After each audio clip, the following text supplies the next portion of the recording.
everybody, and welcome to Candid Conversations. I am your host, the laid back, down to earth life coach, Aisha isReal, and we are ready to get started. You should be here in the studio because me and the producer were jamming to the intro video.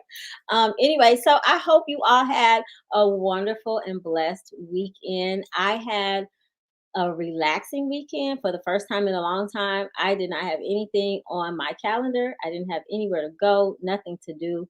So of course there's always something to do, but just that I didn't have any scheduled obligations just kind of felt good. So those are far and few in between for me. But hopefully you had a fun weekend. I saw so many posts over the weekend of people in their very beautiful and some very interesting costumes. So I know some of you are probably out having a good time tonight as well. Um, I have, what I did get a chance to do. Okay, so I put a post on Facebook because I'm not really a news watcher, but I do often go to my Facebook page to post things for the show or just something funny that I've seen. And so I saw just this outpour of rage regarding KanyeWest and something that he said. So I put a post on Facebook asking, like, what in the world did he say? Because I just kept seeing a lot of opinions of what he said and how they felt. And I already know that he is an outrageous personality. And so he's kind of one of those either you love him or you hate him kind of guys. So I just kind of wanted to know. And in the responses, there was so much opinion. And then I finally, anyway, got a chance to watch the video. So somebody said, you have to watch this Drink Champs video. And I'll be honest, I didn't finish it. It's long. And then toward the end, people's words started to get slurred. So, but anyway, I wanted to say that I'm I'm shocked that people are shocked at just what he says sometimes. But hopefully, I think that in the end, maybe we can come together and come to a conclusion because I think that his intent was misinterpreted. I'm not saying that what he said was okay or how he said it. I do think that what he said was offensive. But I think that for all intents and purposes, he really has a love for the Black community. Some of y'all probably will not agree with me. But I feel like he does think that as a whole, our community is not treated fairly. And so I think that he's just trying to voice his opinion, but I don't think he always does a very good job of that. Don't know where his PR people are. But anyway, nonetheless, it is time for us to talk to and meet our boss chick of the evening. She is a lovely human being. She is an award winning graphic designer. She owns her own company, and we're going to hear about that along with her journey. And I just am amazed. I think she has some other things on the horizon too. So we're going to find out just a lot about what's going on with her professionally and if she so chooses to share personally. But hold tight. And up next is our boss chick, Miss Tahiti Spears.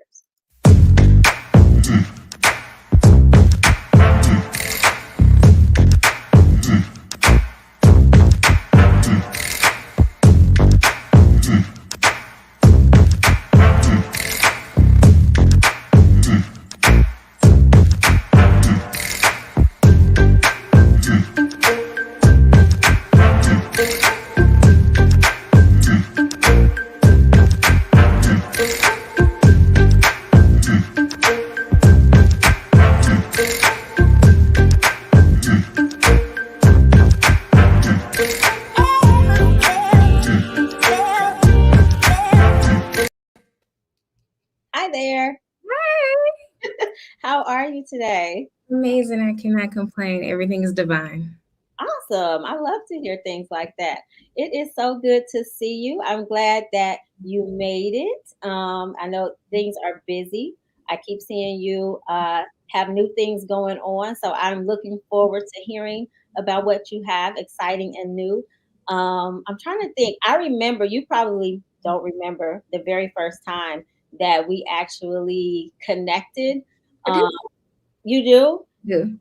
Oh, okay. Because I don't remember what business I was on at that point, but I know I needed help with a website. Yes. I I do. remember that.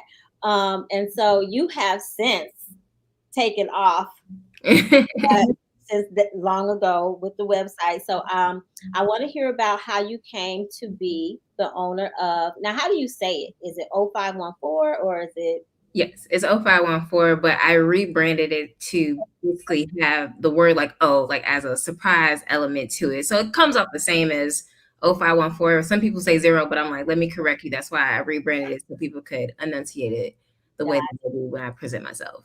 Okay.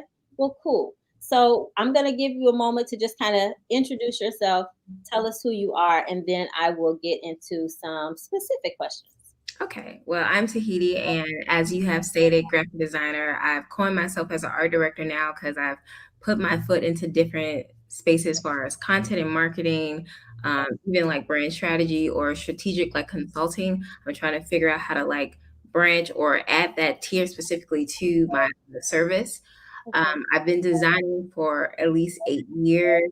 This whole concept pretty much came about from my family's grooming. We were raised on the concept of whatever you're good at or what people compliment you on or, what comes to you easily, you gotta figure out how to bottle it up Yeah. and sell it.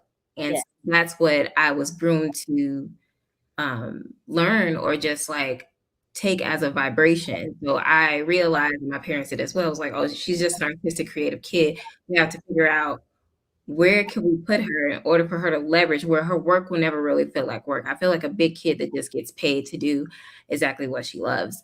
Um, it's been a journey, definitely for sure. I've worked in many different pockets, but I think I've always stayed in the creative realm, which I can say I think I'm more of the lucky ones. Where it's like some people go to college and then you realize they get out, they went to school for biology, but now they're in like marketing. Like it's a total Yeah. opposite, range. And it was like, well, I went to school for exactly Yeah. communication and graphic design, and I end up, using my degree to that point. But me being in this specific profession, I always tell people nowadays, I'm like, I don't know if I specifically needed college, but I think it benefited me just because I think it helped me elevate to exactly where I am today. Okay. And so, where did you go to college?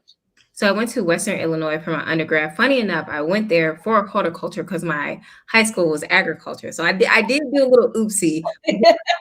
My parents' primary advice as far as you just got to figure out what you're good at and make a profit off of it. But then I later went to Columbia for my master's, which gives me the opportunity to become a professor, which I have done in the past and actually this year.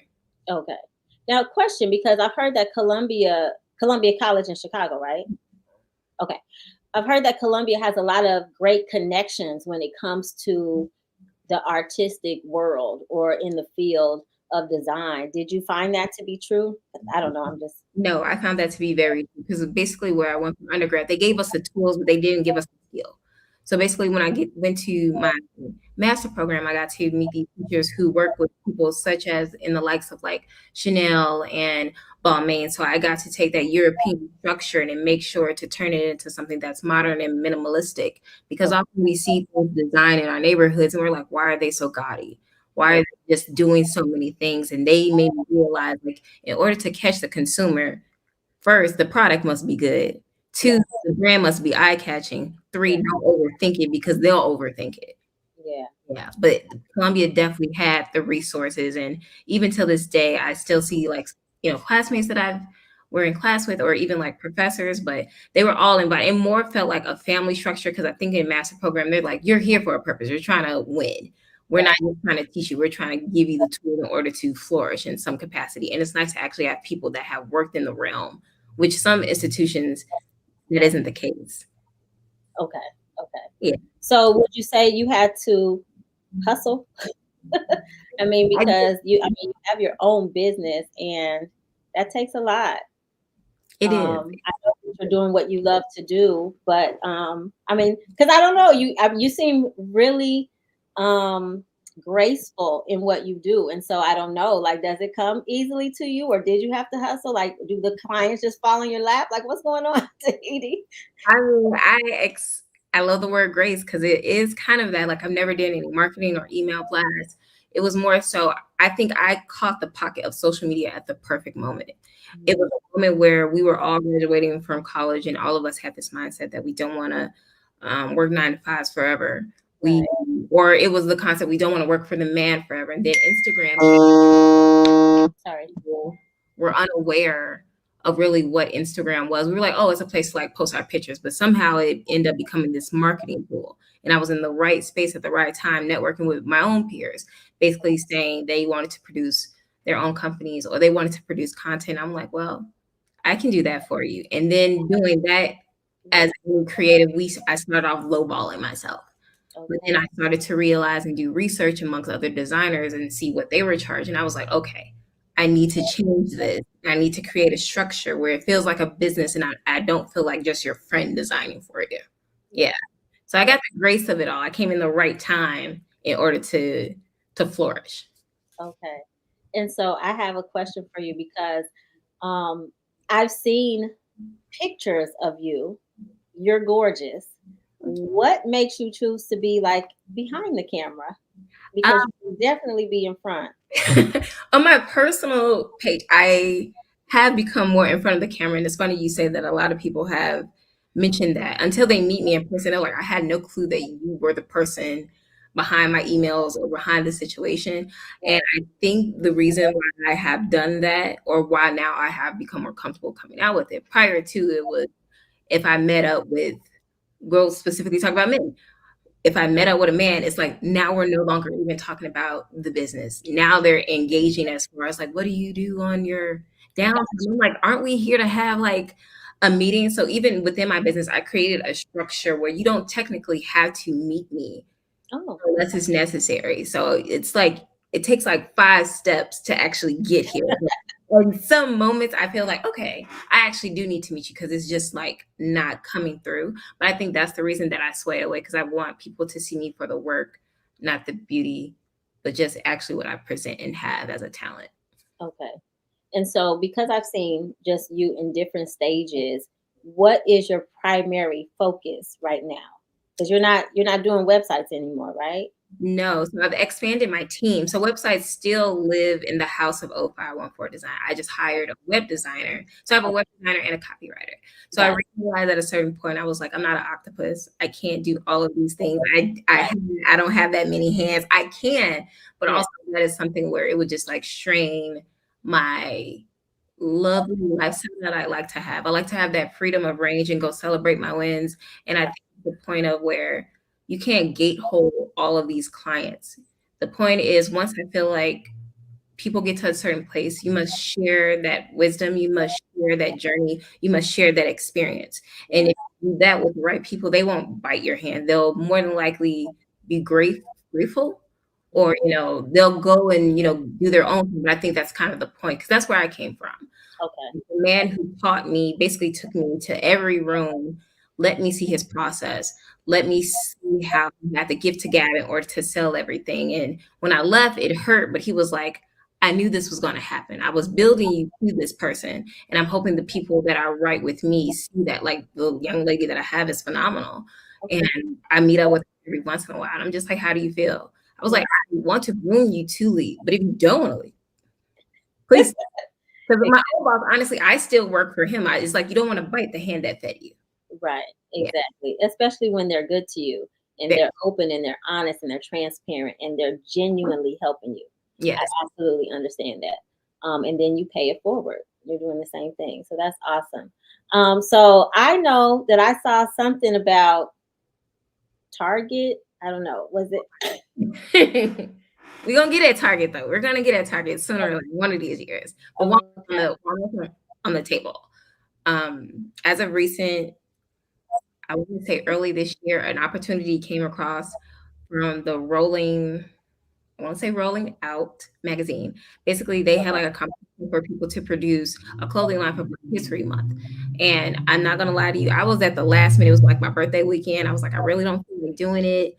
I don't really got the time, but I got a ton of ideas just sitting in my notepad. So he just flushed them out, put them out to the public. I introduced myself and presented to the whole team. I got a call back probably like 2 days after my birthday. It was like, you won. And I was like, oh.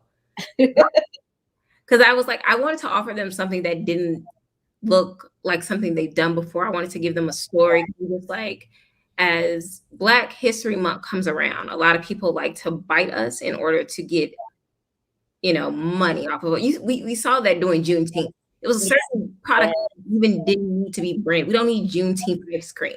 We don't need all of that. We just need you to recognize the value of it all. And Black history is just like, the line that I'm creating is called "I'm Here to Tell You," and it's just anecdotes and quotes and statements of basically me giving flowers to the community. I love it. I know that I have other questions, but for some reason, right now, what was I going to say to you? Well, okay, so I always ask everybody who comes on to do the boss chick interview, in your own words, what makes you a boss chick? What would I have to say? I got the best compliment actually from a lady when I was coming from an award show and I had took my mom out to eat. She said, I went to your stylist, and your stylist basically just told me you're like such a girly girl. She was like, she doesn't hold anything. She's going to share with you whatever's going on, whether it's perfume, cologne, the clothing, or something like that. But I think what makes me quote unquote like this boss chick is I don't see you as my competition, because I also want you to win. The thing is, I'm gonna give you the blueprint, but guess what? You're gonna do it totally different. And that happens in all these existing companies and businesses with women. We can look at it, we can try to duplicate it, but there's no way in fashion that that's possible. So why not share the gems, the qualities? And I always tell people, it's like when you go to the grocery store and you go to the bread aisle, there's about 50 different breads. There's someone still out there about to make another bread company because there's an opportunity for all of us to win. So I think that's what makes me a boss. I never see women as my competition. I'm a girly girl where I'm just like, what are you missing? Maybe my resources can help you. And then my thing is, I'm not always wishing for something back in return. I know a blessing is going to come upon me twofold better if it's in money, if it's in joy, if it's in health. And I think that's what, keeps giving me this push to be the boss, to be this voice for what other young women need, or the person that I needed when I was 8 years old. I want to become the role model that I needed. Absolutely. And it's funny that you say that about just not being worried about asking for anything. I just remember, like I've said probably plenty of times on the show that I was raised by an accountant who just watched every penny, really, because I remember my dad saying, like, can't we just round to the next nickel? You know what I mean? Like, why, every single penny. And that's kind of how I was, you know what I mean? I watched every penny. And not that I don't manage my money now, but yeah, I'm okay with rounding to the nickel, or to the dollar or whatever. But I remember when I moved to Chicago, my aunt made a comment and she was like, how can you get more if you holding on to what you got? You know what I mean? So like for example, she did a whole metaphor. She's like, if you have a quarter in your hand and you holding it tight, I can't put any more in your hand because you're holding on to that. She's like, open it up, let it go, and now you have room. I was like, I love that. So I tried to hold on to that for for the rest of my life, because it frees you up. Yeah. So I love that. I love that sentiment. I love that way of thinking. And probably the best thing I learned since moving to Chicago. And so we are getting ready to move into the next segment. So I would like to know if there are any nuggets or, information that you'd like to leave for an aspiring boss chick, someone who is looking to level up. Honestly, I always tell people that bosses or entrepreneurs come in different shapes and forms. They come with a 9-to-5 hustle sometimes. Sometimes they come with doing it by yourself. Sometimes they come with parenthood. But the thing is, if you love what you do, you'll find the energy to do it. And people are always asking me, like, how do you have balance to do so much? Because at first I did have a 9-to-5, and now I'm a full-time entrepreneur. But the thing is, I don't think it's called balance. It's called harmony. Sincerely, it's like an orchestra. Like, we all play different parts and different roles to make this beautiful musical, and that's basically what I'm doing. I'm finding the harmony and the balance to make my life as soft girl or as boss as I want it to be. And lastly, I always tell people, like, pick a quote that you can live by, and don't sincerely let it go. And mine personally is chase your dreams, because you might catch one. Love it. It stays with me, because I'm like, if I dream it, I believe it. Or right now, as I'm sitting in my home, I have a whiteboard, and all my friends know. They was like, when Tahiti writes on that whiteboard, it's going to happen. So I'm like, gather your dreams and your affirmations, because they do actually, manifest and blossom into something if you truly believe in them. I love it. Well, thank you for that. Now, I know you said it takes 5 steps to get to you. So, how would somebody be able to use your service? What information do they need? You can either follow me on Instagram, which is 0514 Design, exactly just like that. Or you could go to the website, which is 0514.design. I'm making sure everything's branded right aligned. Also, my email, easy to get to. But if you get to any of those two platforms, you can contact me. And I always tell people, before you ask me a ton of different questions, just fill out the creative brief, because after that, all the questions you have will be answered: the process, the price, the end goal, the timeline, etc. That's why I always tell people it takes about 5 processes to actually get to me. And it also gives me the time to breathe, to realize, like, if we are the best fit. And I always tell people, if we aren't, I'll never leave you hanging. I will for sure connect you with someone that I think best fits your necessary needs, because some people come to graphic designers thinking we do everything. I'm like, I'm not a photographer. I can't do that. I can't do that for you. But that's not my skill set. So I don't want you to be mad if it didn't come out, the way that you want it. But I would say my Instagram or my website personally. Okay, awesome. Well, that is Miss tahitispears. Thank you for coming on. I would like to invite you to stay. We have girl talk later on in the show, and we answer relationship questions over wine. Okay. Well, do I stay or do I come back? Well, up next is going to be the spotlight, and if you just hang tight, we'll be back in the studio after the spotlight. I'll wait.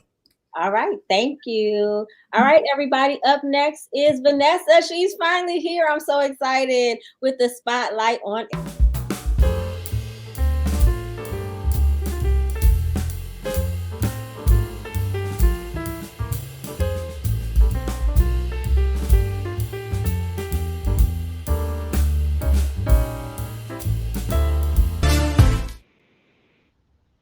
Hey, CC family. That's right. Candid Conversations. I'm here in my Little Mermaid gear. Yes, it's Halloween, and teachers go all out for Halloween. I got to visit Chicago for a sad reason, so I wasn't able to be on the show, and I missed you guys, my CC family. This is your teacher friend, live from Chicago, from California. So if you ever say to yourself, like, I don't know a teacher very well, I'm that teacher. So send me some questions, I will answer them. So let's talk about some questions I have gotten. Parent conferences are coming up. Let's remind our students that they are in control. What your student sends out in that classroom is what you will get back in that parent conference, be it in the report card or the conversations that you have with your educator. If your student has their homework on time, homework is such a small part of what's going on in the classroom. It's just for practice, not for perfection. So don't be afraid to make mistakes. Are they paying attention in the class? Your teacher will tell you if they're participating, if they're having great conversations, if they're contributing. That's what parent conferences are all about. But ask your student, how was your day? What did you learn today? Every day can't be, I don't remember. And if they're saying that, ask some probing questions. What did you learn in math? What did you read today? I have a brand new student in my classroom who he kind of missed the beginning. We're already in day 47. And so I'm kind of having to probe about what he likes. So for my students, I'm all about reading. My student loves to talk about flying and airports and planes. And so I'm reading a book called Fly with my student. What are you reading with your kids at home? Sometimes those great books that have those great characters that you want your child to read, the teacher may not get to it. We only have 180 days. And of those days, we only have one, maybe 30-minute block of reading. Read to your child at home. Read those same books with those great characters that look like your child, that have to overcome some struggles. Read them over and over again. That's how you capture that child's love of attention. Our boss chick today was speaking to my heart. She was talking about the influence of her parents. That path that they set together, she wanted to follow that path. And when she kind of diverged and went someplace else, she had to apologize. No apologies. That was her journey. But I'm so impressed that she remembers things that she learned from 8 years old. So, parents, you are so powerful. She also talked about collaboration. In the beginning of the school year, those teachers asked, they had some interest survey or some work survey about your child.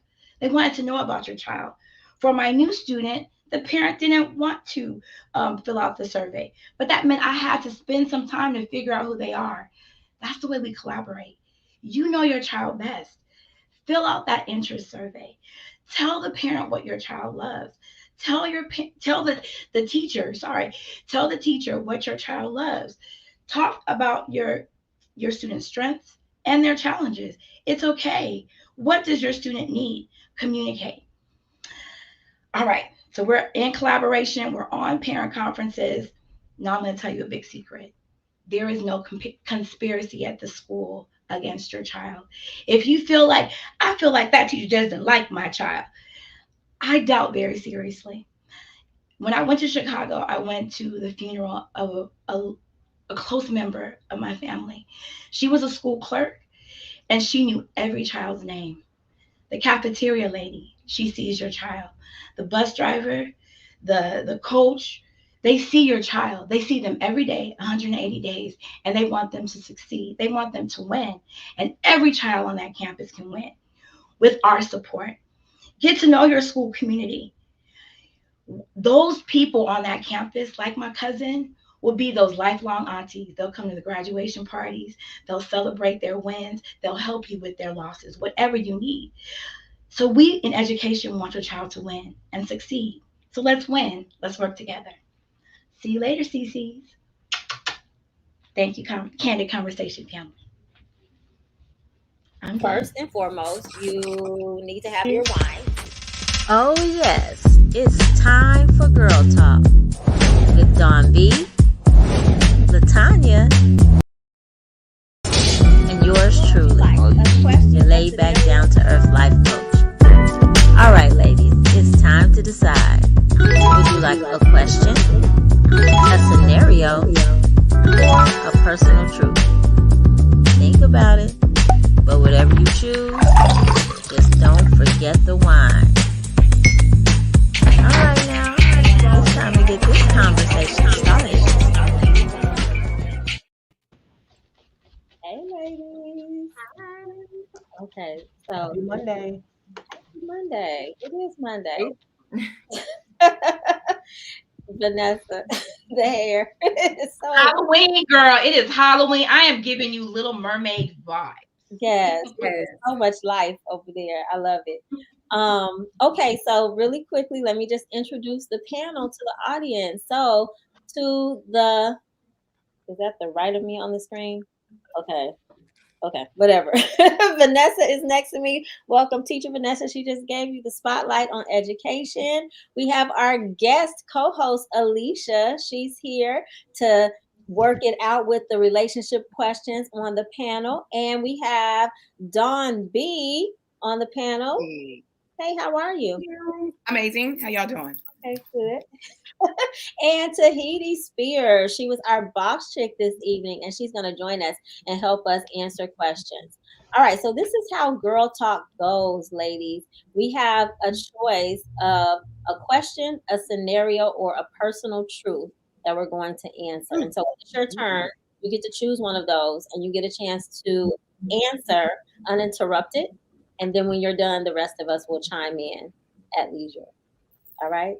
So Vanessa, you're next to be on the screen. So lucky you, you get to go first. Ooh, let's do three scenarios. The scenarios. Let's do scenario.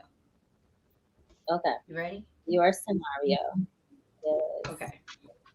All right, ladies, I do not know what to do. My husband is constantly on his phone. I've talked to him about it on so many occasions. I've told him how I feel and how I constantly feel like he chooses his phone over me. and our kids. If I ask him to take the trash out, he has to get on his phone first. When he comes home from work, he immediately goes to the bathroom and sits on his phone. When I ask him to help me pick up around the house, you guessed it, phone first. His family comes over and goes on his phone the whole time. I can't take it anymore. I cannot keep having the same conversation about the phone. What do I do? What would you do? Well, first of all, I think they need to get your book in of silent suffering, because this is a compulsive, obsessive personality, and they need to figure out, when you have somebody who's obsessed and compulsive about something, what is on that phone? Like, what's going on? Is he working? Is it part of his job? Because he needs to get paid for all these hours he's working overtime.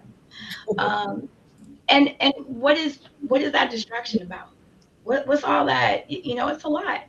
And when you marry somebody, that's a partnership.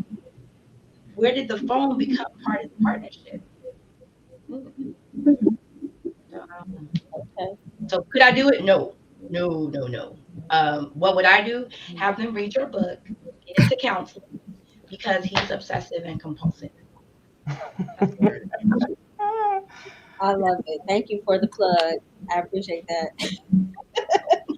Um, Anybody else what would you do?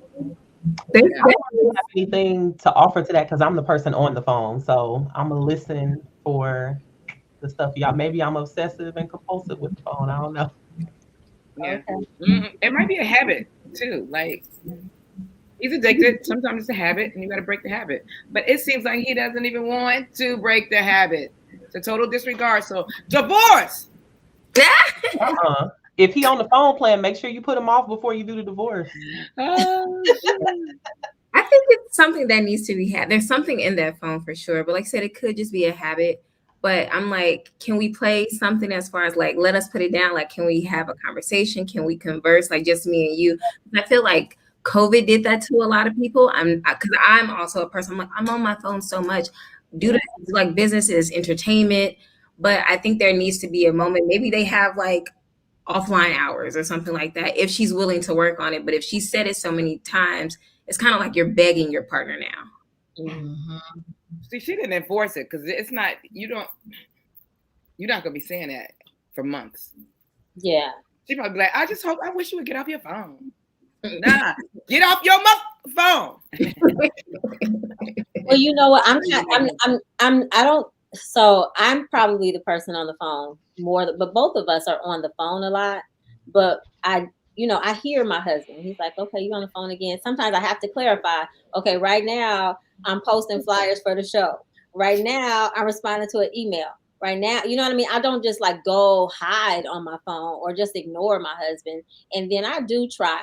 I need to get better. I admit that, but I do try to like sometimes just put my phone on the charger. That's my best way to not pick up my phone random, because I am like, you just kind of pick up your phone and be like, oh, there's a notification for this. Oh, somebody's Yeah. something. You know what I mean? So if it's on the charger, because I don't sit still. So if it's on the charger and I'm moving around the house, that's kind of a way for me to not be on my phone. So I do try. I don't know what my husband's gonna say. He chimes in, but I care what my husband thinks. My phone does not come before my husband, so I do try. But Yeah, it's hard. It's hard. And that's what I was saying. It's our life. Yeah, It's our lifeline. It's our lifeline. But see, the thing too, when you hear my kid, I got little kids, and they be like, I'm like, okay, my bad. So I will risk missing something because, of course, the phone is not. But when you get on the phone and you check that email, right? And then you see a message, right? And then you just go down a rabbit hole. You start looking at everything like oh, damn, I even sent an email back. Yeah. But I saw everything on Facebook. True. Yeah. Mine is that like I'll go to look up something on Google, like just and it's all these articles. I'm like, oh wait, what happened? Yeah. And then next thing you know, I'm shopping for shoes because DSW is having a sale. And it's a rabbit hole. Yeah. All right. So what should she But do? you said that you actually talked to him about what you're doing. What she's saying, and I love it that you guys take empathy and you're like, well, I'm on my phone too. But you'll talk to the person. We're trying to eat dinner and you on your phone like this. Like you'll say, oh, I'm gonna finish this email. Let me get this money. We getting this money. But that's not what he's doing. I'm MIA and I'm not telling you what I'm doing. That's different. That's a little different. But I love the wives came in. It's like, well, I understand what he's going through. Oh no, no one ever said we understand. It depends on the husband. We don't understand. We are guilty as well.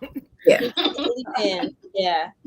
She doesn't. It doesn't sound like she's suspicious of him doing anything. But maybe she's naive too. I don't know. Maybe she wants attention. It feels like maybe they've lost that. The attention. Yeah. It could be simple. Yeah. They probably need to get date night back in rotation where it's like we're at dinner, like we put your phone down, like talk to me. I'm your entertainment for right now. I'm your news right now. Enforce it. That's it. Right. Schedule something. No phone. No phone. At least a time period. No phone. All right, cool. Well, I think we've answered her question. I think Let me check. I'm on my phone right now.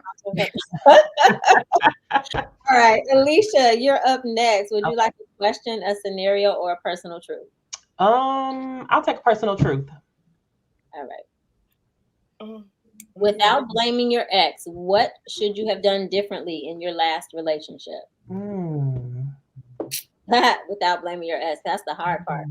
No, it's I don't think that's the hard part because I really have been doing a lot of work in that area.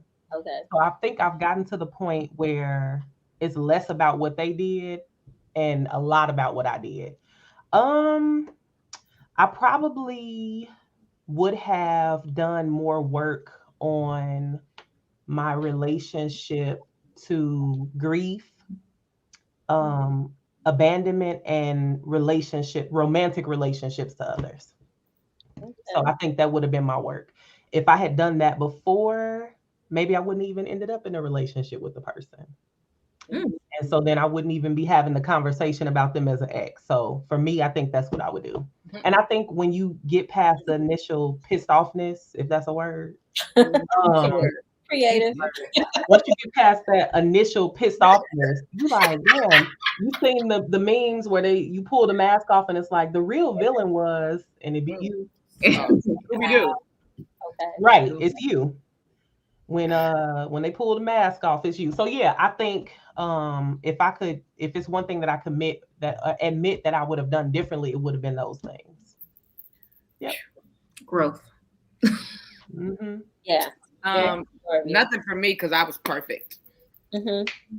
I have moments when I float back to that where I was like, I just am beautifully and wonderfully made. I don't really see. And then it'd be like, no, it was you. It was you. Yeah. Mm-hmm. It wasn't. It takes a moment to look into the mirror for sure. I had to realize in my last relationship that I needed to watch my words. Like I'm very sweet, but I think when I got pissed, it was more so, I don't need you. I want you. And that hurts like the ego. Mm-hmm. And it's like, now I'm realizing I'm like, I can say that. I should not say that. But our issue was I was more of the financial provider. So that always came off and I didn't mean for it. But when I got heated, I'm just like, here we go. And I'm now realizing I'm like, think before it comes out. I think that's advice for me too. I'm really, really sweet until I'm not. And when I get there, I'm there. And I'm like trying to pull the words back after, but they gone now. So yeah, I'm gonna add that to the list too. Just watching what I say, I think with my personality and even how I grew up, like being able to verbally spar in my family, that's a thing. So you carry that over and it's like, I could rip you apart with what I got to say. Oh, MG. Should you rip apart? Maybe not, but I can. It depends. Yeah.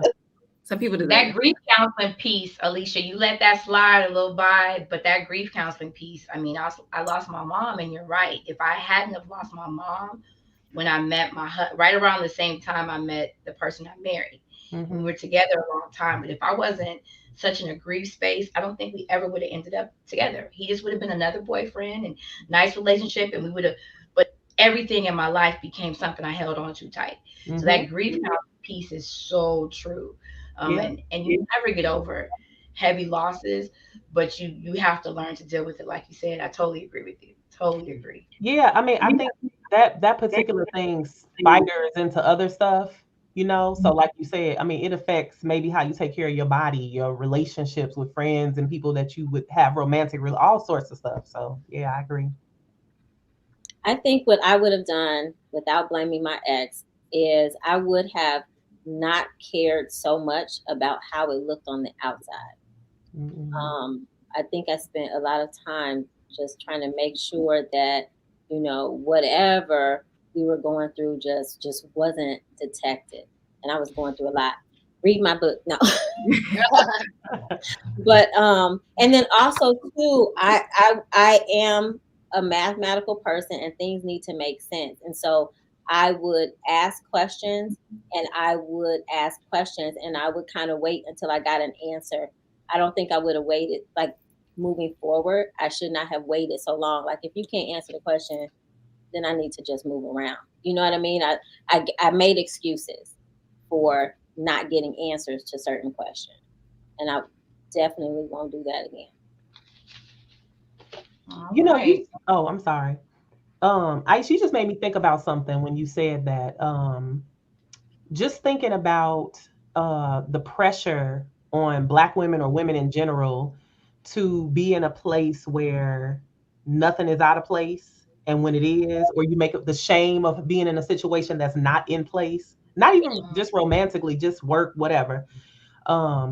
You get in that space with it, and it's like, ooh, I can't tell nobody nothing. And then it's like, child, you out here with one leg, then you reaching out to people. But it's like, exactly. I really want to work on getting to a place with, not feeling like I have to hold it, because that is so heavy. All of us are so up. And, like, so it leans on your sanity when it gets too heavy. So yeah, but going through it, you don't always recognize it. Yeah. But yeah, so definitely would do that. All right. Did anybody want to say anything else before we move to Tahiti? Nope, because I'm always blame my ex.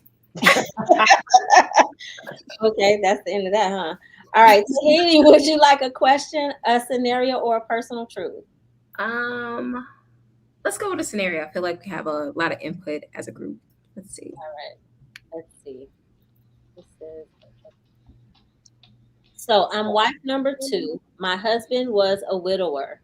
They were married 8 years and together 12. We've been married for a little over 2 years. We have one son, baby on the way, and a dog. He is finally finishing his dissertation after almost 10 long years. He stopped when the late wife got sick and then eventually died. I used to be insecure about his first marriage. I pushed him to finish school, I guess. We are at the finish line. I'm thinking about telling him I will be okay if he included her on the dedication page. If you were or are married to a widower, would you suggest it? Would you be okay with it? Am I tripping? I think this is open enough. I think if she has enough security within herself, I think that's fine. Because I mean, he had children with her, so I feel like that's a part of like their bloodline and legacy. I don't think that's doing any harm or injustice. I could see if she was still there, right, that might feel a little bit different. But this just feels like a moment to, I think, glorify a person. If she did help him through this process, I wouldn't personally see it as any harm or no foul. I don't even think I would see it any harm if she was still alive. I mean, if she had some input, if she's the mother of some of his children, she has a position. Yeah.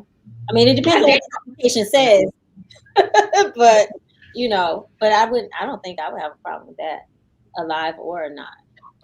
Yeah, I dated a widower. She did. So she did. Let the man put the dead woman on the book. She did. She might come back and spook me in our dreams. No. So I dated a widower, and he had a little girl, and so I would try to think of things to honor her. So this would be amazing way. So spending time with the little girl, we would do things. She had cancer. We would did cancer walks. We did raise money for cancer. Like, honor mommy's memory. I don't think that's a disrespect to her because she's not even here anymore. And if he doesn't do it, then it might make him feel some kind of way because, yeah, he's a widower. Yeah. I think sometimes you have to forget about yourself and realize like this might just be something that is for that person. I think some people forget that disconnection. Like, oh, I'm thinking about myself. Well, what about him? Like, have we said and talked? Like I said, I don't think it would be a problem, but for some reason it is a problem to her, which is kind of an issue. Well, she could have friends that are saying, girl, you gonna let him put his his first wife on there? You don't know. Dead wife. The dead wife, right? They didn't break up, she died. Like, that's different. I mean, no, I agree with you all. I'm saying I don't know why she's even concerned. Well, that's where her insecurity is coming in. Because like you guys said, they didn't break up. She died. Which means he still loves her. So I'm insecure, like, damn, is he thinking about her? Or is he like over her and thinking about me? Or I feel bad. Like you can feel kind of weird with that. Like, I agree. Thinking about his dead wife. Yeah. Well, you can't chase no ghosts, but I mean, somebody might try. Yeah, agreed. Okay, cool. Dawn, it's up to you now. Okay, what haven't we done yet? Question? Dawn on her phone. No, it's okay. Yeah. We've done 2 scenarios, 1 personal truth. So right, we haven't done a question. I'll do a question. All right. Ladies, where does fat shaming end and taking responsibility for our health begin? Oh, This question. Where does fat shaming end? It ends at the gym. I cannot.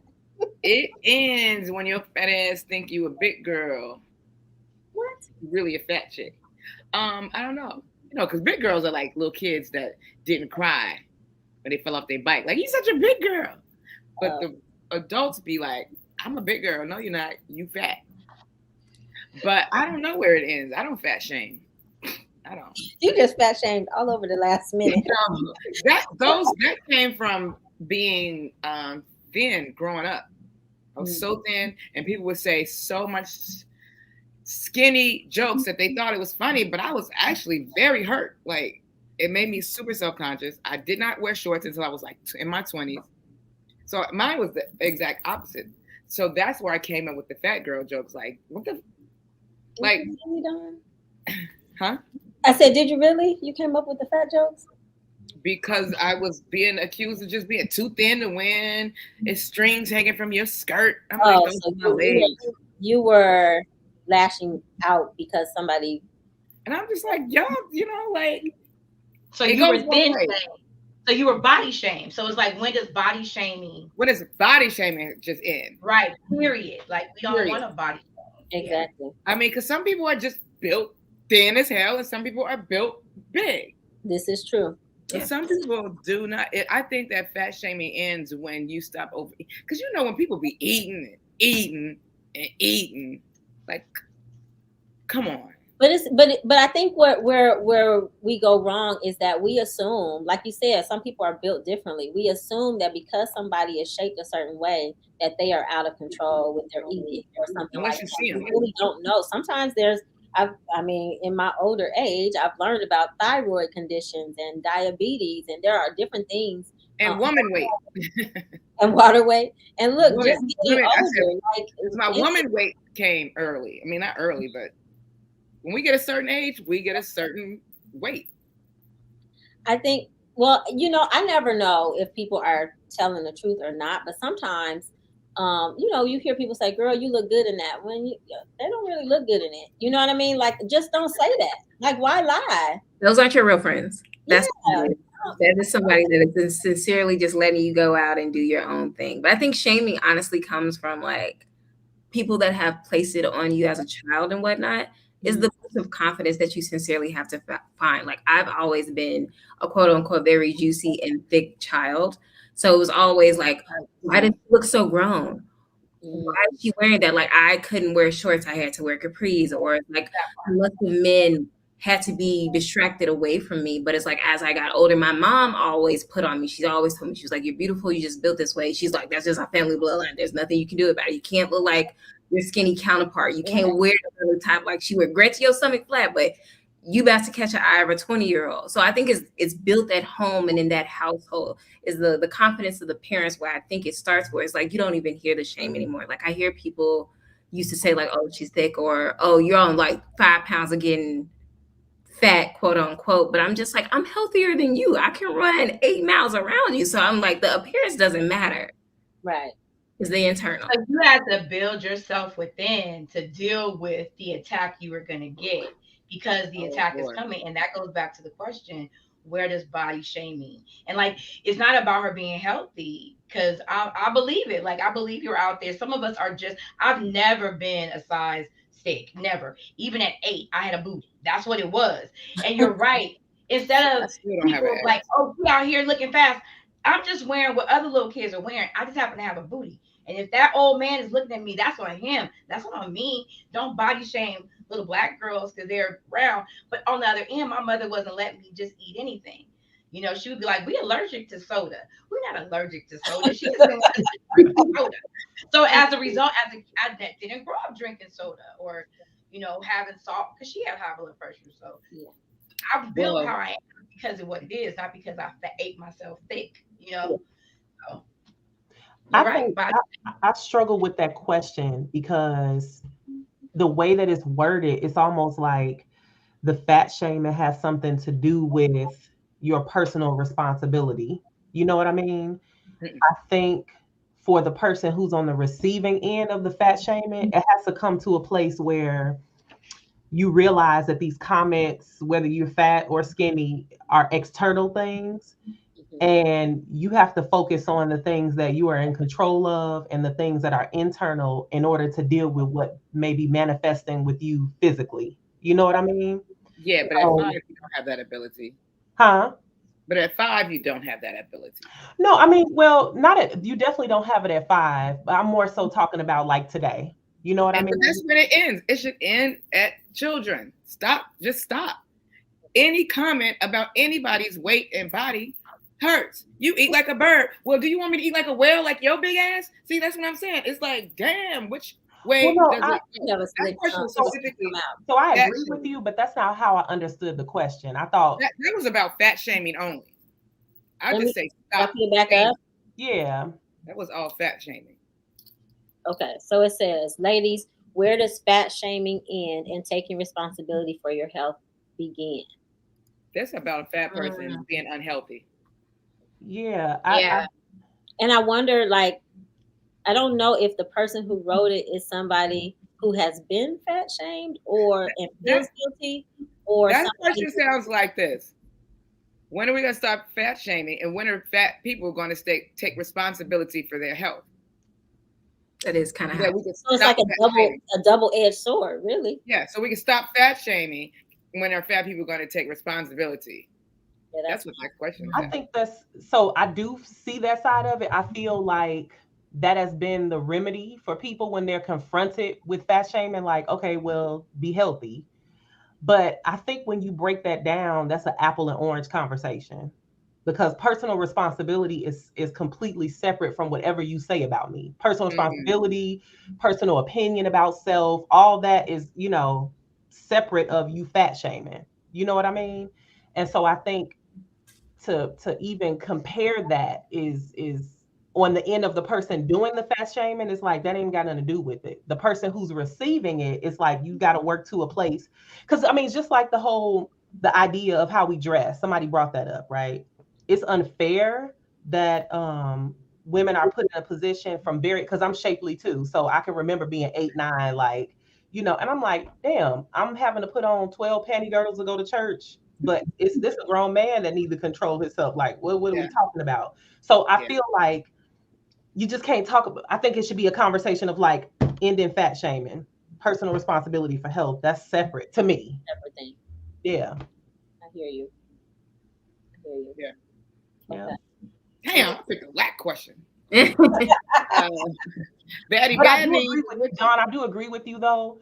I don't think it matters You could be 2 pounds or 220,000 pounds. Somebody is going to have some. The bigger conversation is, why do people feel comfortable commenting on your body at all? But you ain't living in this mug. I'm living in it. So I don't do it. I talk a lot. Well, of I mess. will say this. I think, I well, right. I think it depends. To answer your question, Alicia, I think it has to do with what you're doing with it. So like you're saying, you're shapely and there's nothing you can do about that. Cool. But when you're intentionally, like Lizzo comes to mind, and the basketball game that she was at with her butt cheeks out.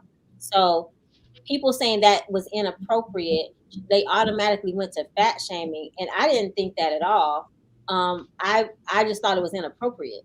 You know what I mean? Like it's a family show, kids are there, and I didn't think that was appropriate. Yeah, It didn't have anything to do the with rest her of the weight. world was But talking I'm about saying, her. struggling with if it was a that. skinny girl doing that, that's not a Rihanna had the same outfit I'm on. like, if it was a skinny girl, I don't know that it would have blew up like that. No, It it was might not. not. It might not have blown up like that because people responded. But I'm saying for me, skinny, mid-sized, big, that's not appropriate at that place. It's appropriate somewhere, but not there.